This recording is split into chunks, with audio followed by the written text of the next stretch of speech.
thank you everybody for coming along during the holidays. I'm amazed actually that anybody sort of turned up, so really delighted. And I'm going to talk about waste tonight, but aptly standing next to these bins, one of my colleagues used to look after waste management for Edinburgh University, so I'll have to ask her what's happened to that material after the event. So I'm going to talk about the where of waste, and we're going to start off talk about the where, or why the where. Obviously, if you think about location and what happens, in our case, thinking about what happens to kind of waste material and where it goes, you know, clearly there's a whole kind of range of this sort of different sort of aspects to that. So addressing the distance materials being moved, you know, where places are that are processing that material. So of course, you know, we can kind of just look at that and think, accept that data at face value. But one of the sort of things that we do a lot of is actually questioning the quality of the data that we're seeing, not only about the material itself, what material is, but about where that material of the world, you have a sort of different view of the world. So, you know, if you sort of flip the world map around and look at it from the perspective of New Zealand, if New Zealand, we're not accepting sort of Mercator kind of, and here's the sort of guide to sort of Africa and South America. We wouldn't really sort of know that looking at that kind of standard view that we have of the world through the Mercator. The landmass of, you know, of Africa, the numbers of large countries can kind of fit into that. So I think, so again, kind of way of thinking about things, you've got to sort of think, we have to think about where that data come from, who has generated the data, and what is their view of the, if you like, the location aspects of the data that we're seeing. And obviously one of those kind of aspects is the address. You know, where is material being collected from? Where is material being taken to? And you think, well, it's an address. You know, it's really kind of straightforward. But obviously, within an address, you know, there can be also sort of interesting ways in which an organisation can represent that address. So they can change things around. They can make mistakes. You know, they can abbreviate it. So again, when we're seeing information that's coming in about where material is collected from and where it's taken to, we're constantly having to kind of deal with these kind of quality issues. So the where is not straightforward, but the where is fundamental to understanding what happens to waste material and what actually we could be doing better with that material. So that's the where, and I'll come back to that, but why waste in the first place? Not giving rubbish presentations and addressing the bin-industrial revolution. Well, having this discussion earlier on, but I don't believe I am a data scientist. I'm a geographer. But I did a PhD in Earth observation, remote sensing, looking at forest, the condition of forests in Germany. And that really kind of exposed me to, you know, the opportunities, and this was a long time ago, this was 30 years ago, to actually kind of start to sort of bring different data sets together and try and sort of identify and generate insights that you couldn't possibly, or you couldn't, you know, you'd have difficulty seeing just the materials kind of system. There's still kind of the linear kind of system still predominates. And I know obviously the focus tonight was net zero. So I said to Stephen, well, you know, if you want me to talk about waste, I'll talk about waste. But obviously, when people think about carbon emissions and net zero, I think there is a tendency to sort of focus on energy and on mobility and on, you know, sort of emissions. But clearly, you know, a huge contributor to sort of global kind of carbon emissions is the production, the consumption, and the use of goods and materials. So you can't remove waste from that equation. And if you just look at kind of, if you like, the emissions from waste that's being generated and being processed and recycled, et cetera, and then, or dumped, you know, there is a significant kind of, you know, carbon effect from that. But obviously, if we can drive more circularity into that system, you know, if we can kind of separate that waste and get more of that waste being kind of recycled and recovered, or we can design it out of the system in the first place, it clearly can have a, if you like, a positive impact in terms of the sort of carbon emissions. But it's something that doesn't often get sort of thought about in this context. So I wanted to sort of just fly a flag for that. But things are being done. So there is, there is some sort of like kind of good news here. And this is where we get to the industrial revolution, or the internet of bins, as somebody has called it. So clearly, obviously we're here in Bayes and Data Lab, et cetera. So, there is a huge amount of sort of technology and data and solutions that are being applied to try and make that system kind of work better and improve the levels of recovery of material that are going into that kind of waste and recycling system. So one of the sort of in terms of the way waste is handled at the moment, you'll see it, obviously Biffa and Veolia and Suez and others you'll see their vehicles coming around collecting skips and wheelie bins and moving it off to, places like this, off to materials recovery facilities where, it all gets kind of pushed onto these big conveyor belts, and in theory, it then all gets sorted into neat bales and neat piles, and it gets baled, and then that goes off for recycling. And that process has traditionally been a manual process. I mean, it's pretty pretty sort of in the raw, that kind of process. So what's been happening over the last sort of few years is, of course, companies have been developing using things like machine vision systems for identifying different polymers and different sort of kind of materials as it passes through these kind of conveyor systems. And then they're linking that to robotic kind of systems which are actually sort of collecting and taking that material off the conveyor belts, which was traditionally done manually, and in most cases still is. So that's great, but really all it's doing is kind of making the current sort of system work more efficiently. It's not really fundamentally addressing the problem at source. But it is helping to identify material that's moving through the system.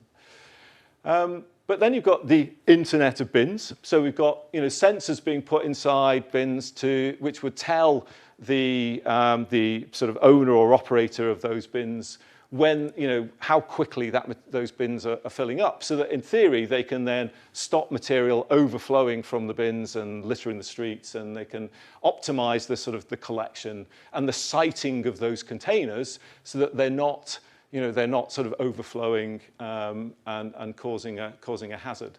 And in fact, Edinburgh Council operates a network of bin sensors. You'll see them on some of the on-street bins. So again, it helps in terms of managing things as they are, but it doesn't really sort of tell you in this instance what's in the bin, and it's then not really sort of saying, okay, well, what is happening to that material?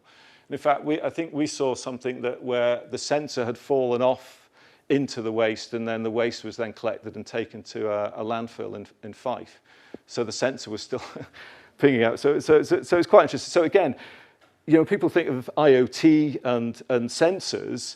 We get asked a lot. So do you put the sensors in then? And we say, well, no, because actually, you can't sense every single kind of piece of waste, and also sensors go wrong. So so understanding the quality of the data that's coming out of those kind of sensors is equally as important. It's not a universal panacea for waste, but it can help to make the system work better.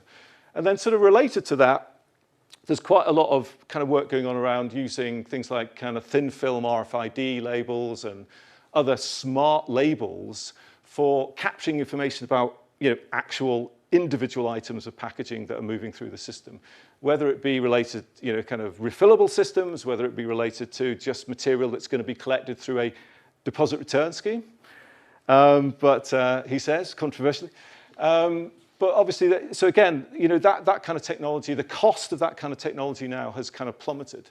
So actually, it is possible to embed some of those kind of things, some of that technology into individual kind of items of packaging or containers of some description, and then be able to sort of log that material as it moves through the system. So that is happening as well.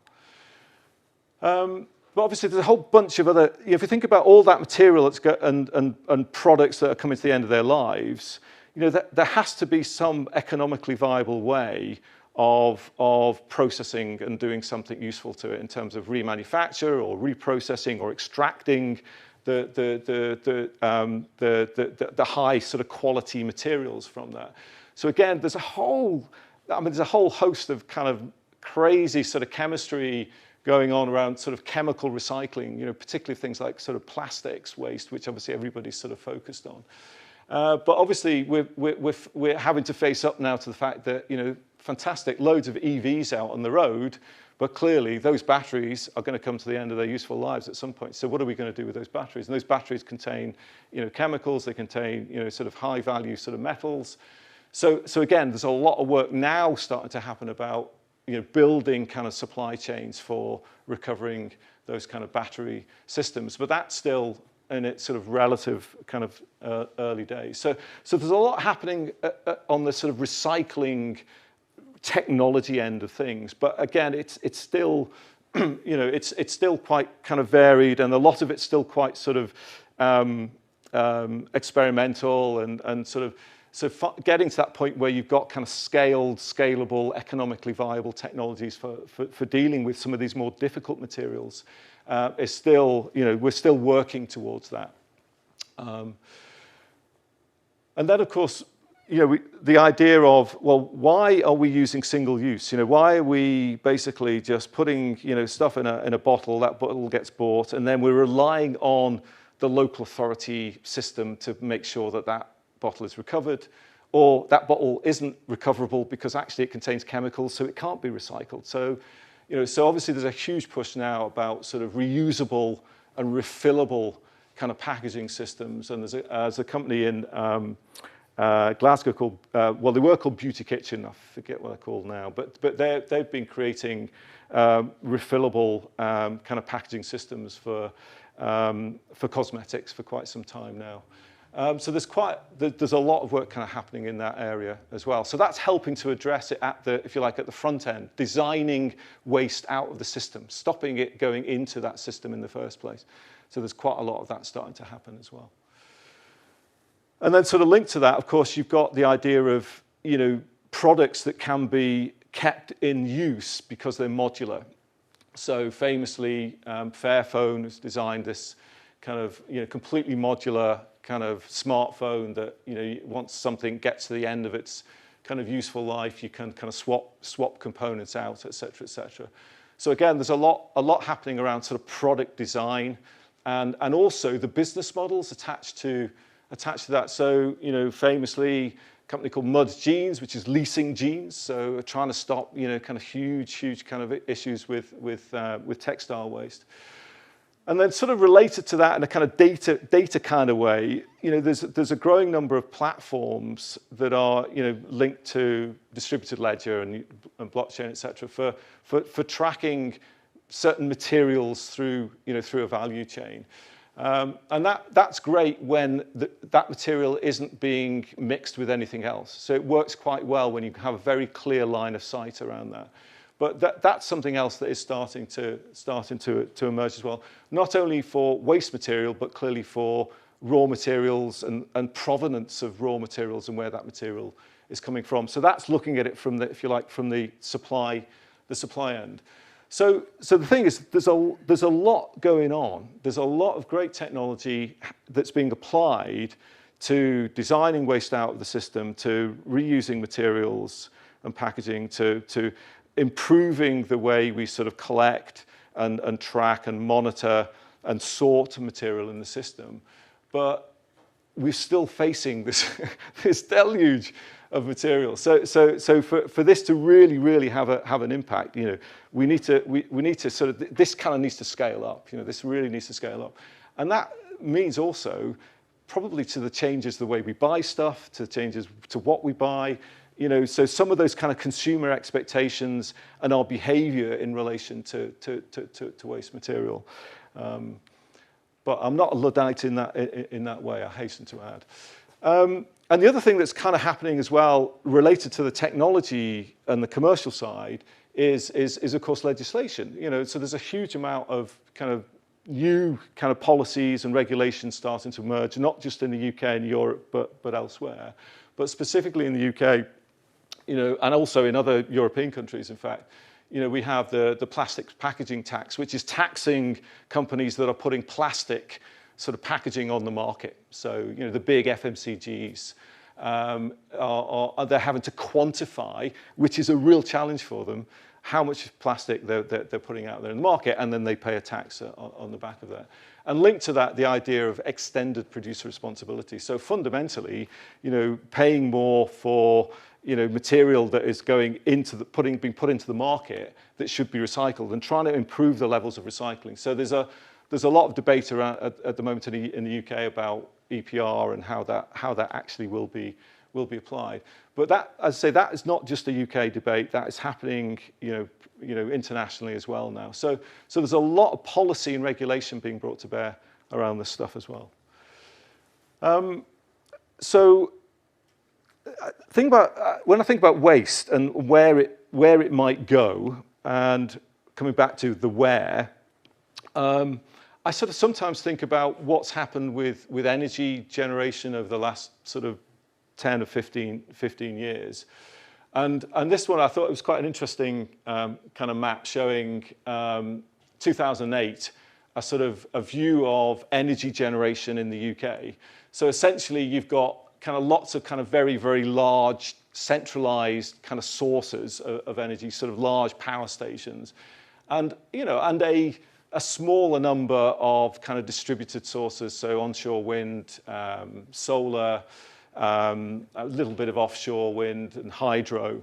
But you project that forward just, in those 10 years, and you can kind of see that kind of map changed quite significantly. You've still got the centralized sources, but you've got this kind of rash now of kind of solar in the Midlands and the south, and you've got, more hydro in the north. You've got obviously lots more onshore wind in the north, and then obviously a growing amount of offshore wind as well. So in the same way that we're moving from that kind of centralized energy system to a much more distributed system, I kind of think about waste and materials in a similar way, is that actually if we're going to try and kind of drive more kind of resource recovery, then actually we need to sort of think about that system in a different way, and the way that material is handled and generated and produced and so on and so forth.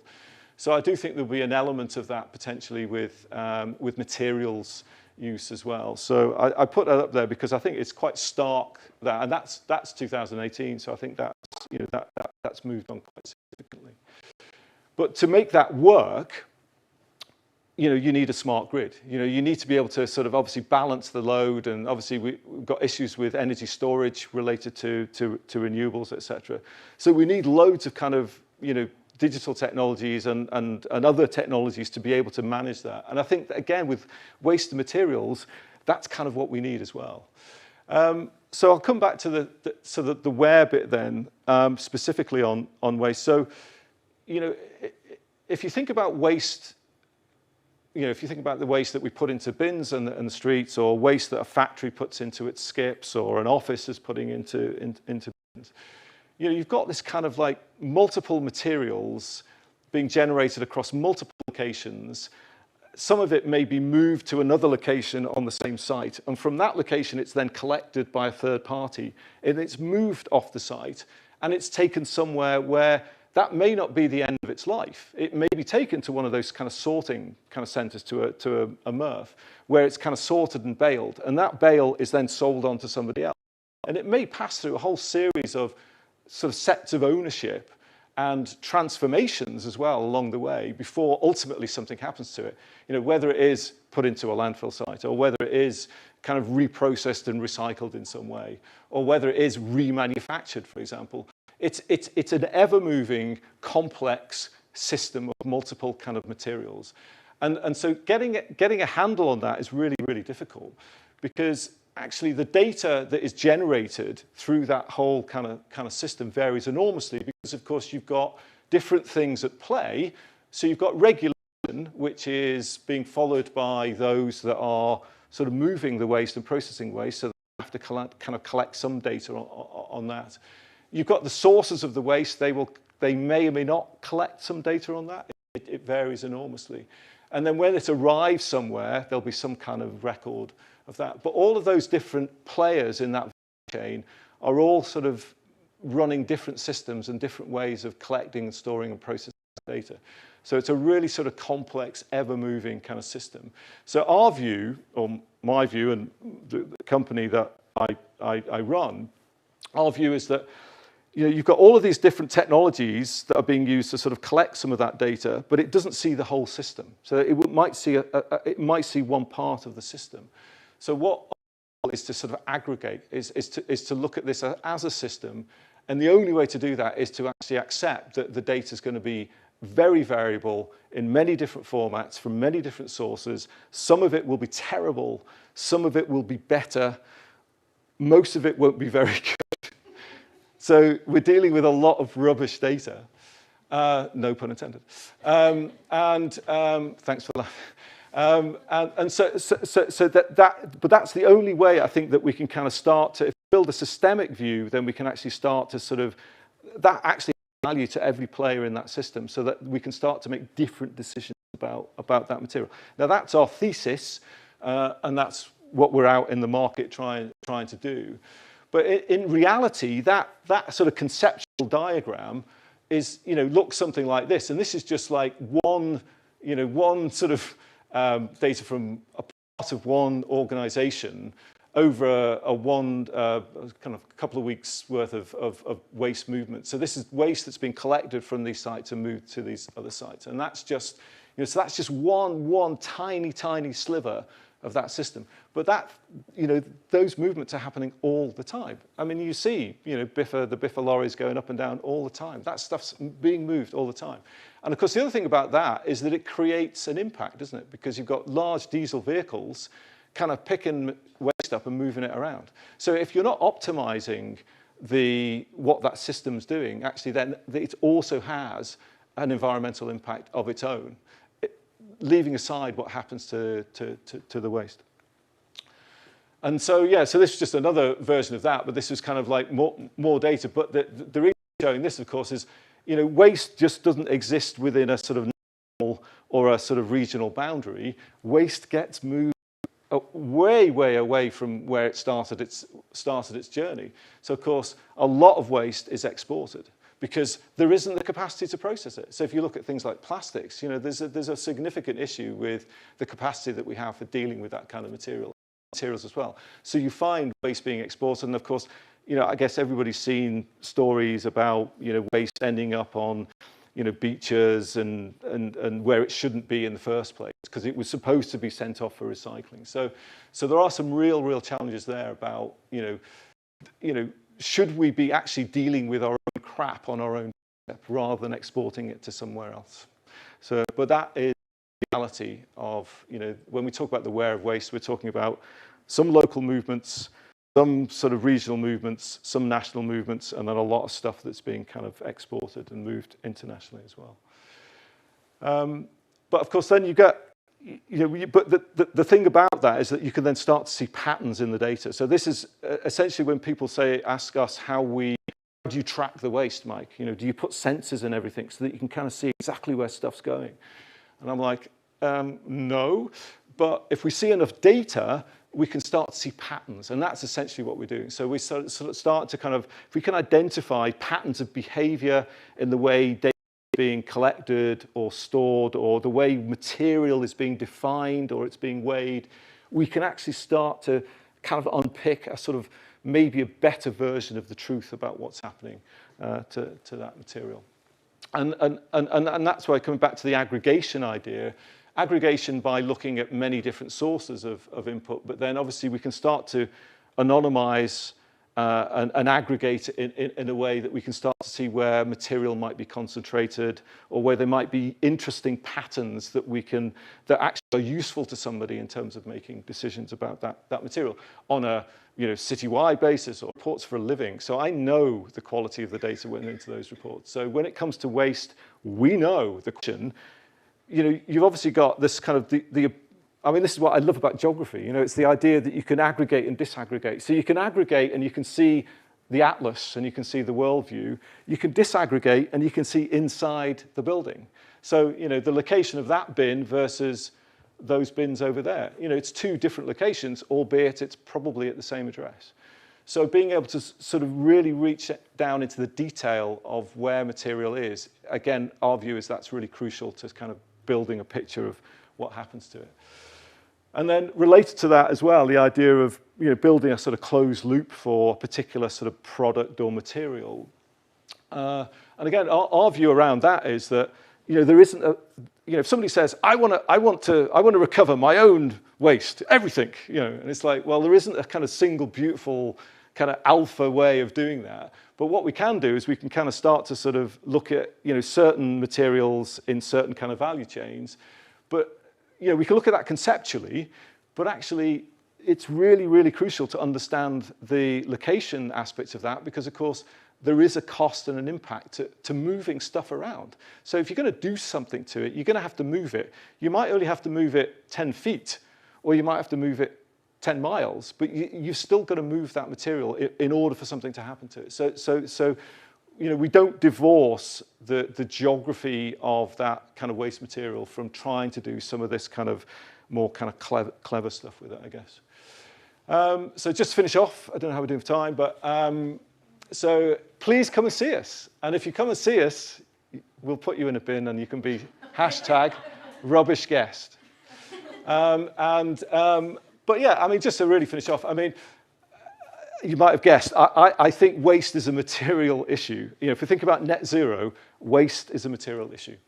And materials, you know, in a wider sense.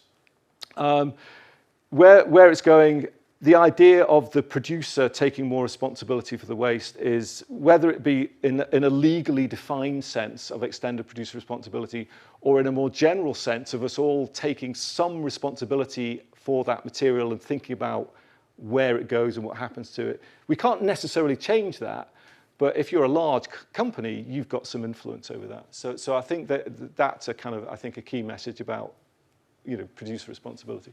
But yeah, come and talk to us. Really happy to, you know, speak to anybody, whether you're a data scientist, whether you're a software developer, whether you're somebody who works in waste, whatever, then yeah, happy to host you in a bin. And so that's me. Thank you very much.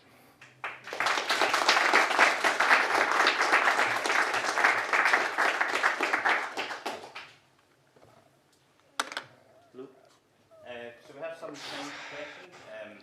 If anyone has any questions for Michael, thank you. The tumbleweed. What's the most interesting journey you've noticed for some waste? It's actually less about the journey. It's more about, we see a lot of material that has been misdescribed. And so, the journey then becomes pertinent, because if it's been misdescribed and it's gone somewhere where actually it shouldn't have really gone there. So we see a lot of that.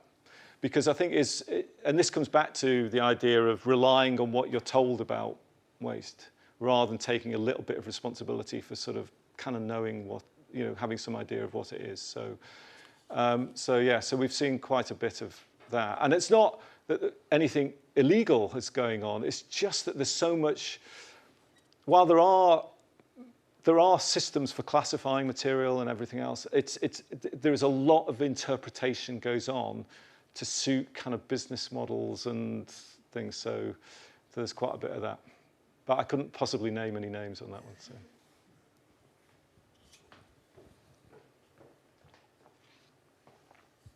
It was interesting on the customer benefits slide, it didn't mention saving them money. Is anything you've done actually saved someone money or had a very tangible benefit other than just following rules, regulations and being ethically the right thing to do? Yes, going back to that last question, a lot of it, if you think material is a certain type of material and you're paying for that material, but that material costs you more to have disposed or removed, then you're paying more than you should be paying for it. So yes, we've definitely seen that. So there is absolutely a cost and resource efficiency aspect to it. But what we're seeing at the moment is that's always there. I mean, that's a kind of given. You know, anybody that is trying to sell something within environmental management or climate tech or whatever, there's clearly always an underlying, there needs to be some kind of ROI case. But certainly what we're seeing driver-wise is the, if you like, the legal scrutiny about what companies are now having to put into those external reports. So the cost efficiency is a kind of like, is part of the whole thing, but what's really, really worrying them is that risk piece.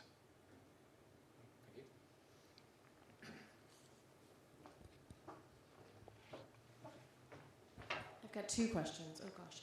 The first question is there a standard for those companies that as consumers we can say, oh, that person has a seal of approval in terms of rubbish and their waste management? And the second is, as all of us here who are data scientists but also average citizens, what can we do apart from the obvious to make sure that we don't participate in some of that waste that doesn't circle? Yeah. Well, I'll take the last one is very difficult because you're kind of relying on, you know, in Edinburgh, we're relying on the local authority to, you know, and they do, you know, a pretty good job. But what happens is, of course, they will then transact with the private sector to remove material from the recycling sites, for example. And then it's in the hands of those guys.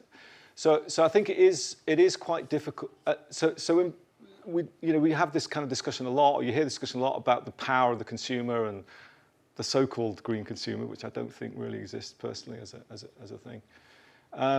Away from recycled packaging or recycled single-use packaging to something which is much more robust and refillable and reusable, et cetera, et cetera. So moving to that kind of system, you've got a much better ability to be able to track that material through the system. So actually you could identify how many times that's being kind of reused and et cetera. So there's a real opportunity there. But with the general mass of, you know, recyclate that goes into the system, it's difficult. But what we're trying to do is we're trying to kind of essentially, we're seeing a lot of data from a lot of waste companies. So actually we can start to identify those that actually provide better data, and that's a cipher for behavior.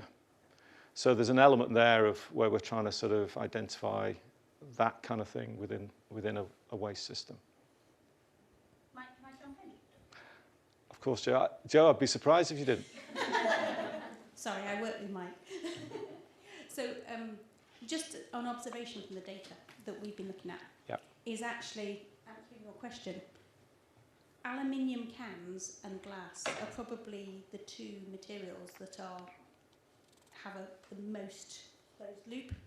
So if you're wanting to recycle anything, make sure you recycle those. One of the interesting things I learned through following the data through, as Mike says, various different steps, is that all aluminium cans go to one place in Somerset. And then they get recycled and then they get distributed back out again. Glass is not quite as one place, but you know, if you're wanting to make sure that stuff gets recycled, that is what you need to do. I mean, it's not so good for plastic, but it should be. Yeah, and I think that's the problem with plastic is that it's many different polymers and they get mixed and they add chemicals and it's just really, really difficult. But agreed. I mean, aluminium I think is the most highly, because it has a value. I mean, this is the point, and it's readily, it's like steel. It has a value and it's readily, you know, recovered. But so I think plastics is a really challenging one. I'm surprised I haven't been asked, well, shouldn't we just ban them? Thank you. Well, it kind of depends, doesn't it? It depends what you're banning. Are you just banning single-use or plastic in a single-use packaging context, or are we banning plastic so that actually have I got anything? So these shoes, you know. So it depends how far you take that. I think it's very, very difficult, that one. But if you're thinking about it from a packaging, specific sort of packaging kind of scenario, I think there is definitely scope for changes there, without a doubt. But banning plastic across the board, quite a challenge, I think. I'm not saying it's right or wrong. I'm just saying I think it's a fundamental challenge, I think. I was just wondering, because when we talk about waste, a lot of people just think only about recycling. When you talk about circular economy, Yes. a lot of steps before recycling is about reuse or even prevention. Yeah. I'm just wondering if the data could actually help either redirect materials from going to recycling and be like, actually, this can be reused, or in any other way. Yes. So, and again, that comes back to, absolutely comes back to knowing the where. Because if you're going to have to move, if you're going to move it to another site where they could reuse it, for example, so you get industrial symbiosis, you've got to know where it is in the first place. You've got to know where you want to take it, and you've got to know the cost of moving it from one location to another. So absolutely, the geography is crucial to that. But yeah, we definitely see that. I mean, I've been asked a lot about, are you a material marketplace? You know, marketplace for all that kind of material, because clearly it's not a waste, it's just source in the wrong place, as is often said.